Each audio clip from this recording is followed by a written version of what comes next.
Hello বন্ধুরা, আজকে আবার একটা ভিডিও নিয়ে চলে এসেছি। আর আজকে তো শিবরাত্রির উপলক্ষে সবাই মিলে চলে এসেছি। আমাদের বাবার বাড়ির দিক থেকেও হবে, শ্বশুর বাড়ির দিক থেকেও হবে, আবার আশেপাশে যে কটা গ্রাম আছে তার সব দিক থেকে মাঠের মাঝখানে এই মন্দির, মা অষ্টনাগের মন্দির। এখানে বাবা ভোলেনাথেরও শিবলিঙ্গ আছে।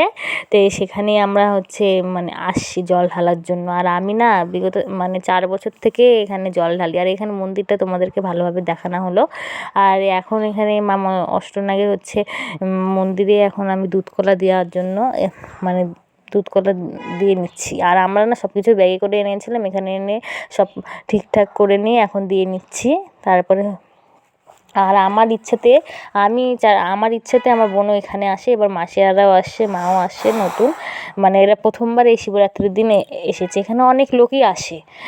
তাই এখানে দিলে না খুব শান্ত লাগে, মনটা খুব ভালো হয়। ওই জন্য আমি এখানেই আসি।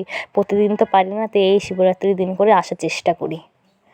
আর তোমাদের ভিডিওটি কেমন লাগলো কমেন্টে জানাবে। আর তোমরা কে শিবরাত্রি করেছো সেটাও জানাবে। Bye bye.